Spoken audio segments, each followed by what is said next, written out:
Hello mga paps, stash reveal tayo for 2025 sa lubong. Start tayo sa basic, Cuties Blue. Yung madalas natin pinatesting. Ito 150 bundles stash ko. Yung isa nakisabay sa akin, nakahiwalay. Tapos yung dadalhin ko sa reunion, hiniwalay ko na para hindi na magagalo yung bundle.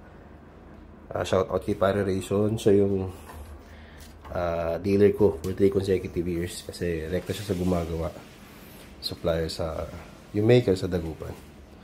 Shout out sa inyo, Mang Juan. So ganito yung real scale ng long blue pag compare mo siya sa Baby Quiton.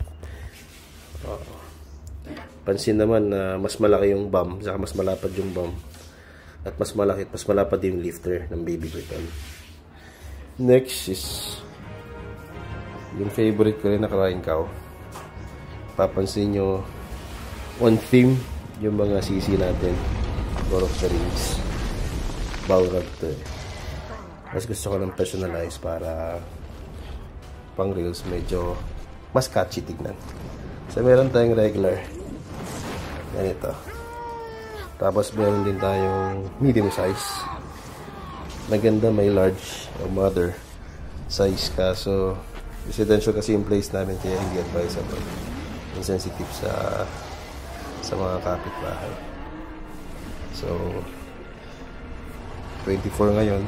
Testing din tayo mamaya bago tayo mag-fire ng fireworks para happy yung mga neighbors.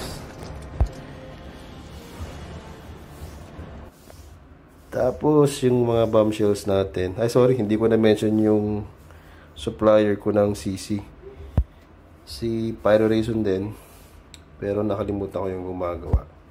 Kung hindi taga Dagupan, baka somewhere in Kalasyaw. Pero, ang alam ko sa Pogo gawa yan eh. Tapos, yung mga bombshells natin. Pinik up ko pa to from Laguna. So, all the way from Laguna bumiyahe ito papunta Pangasinan. Shout out kay Boss Ziffy sa Santa Rosa, Laguna.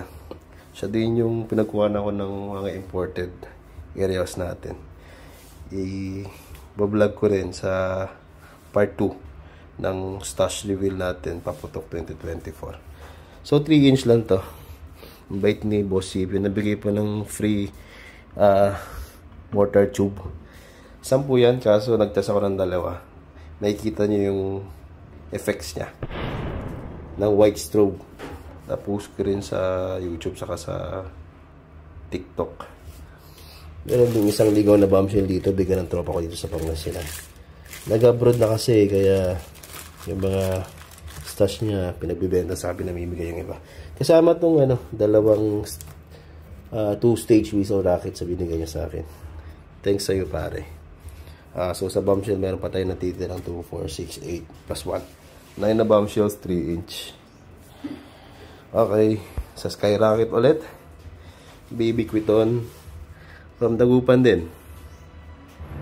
Yan, on team din siya, Lord of the Rings. 1 ring yung ginamit kong sticker. So nakita na naman yung scale niya. Pag ilalapit mo siya sa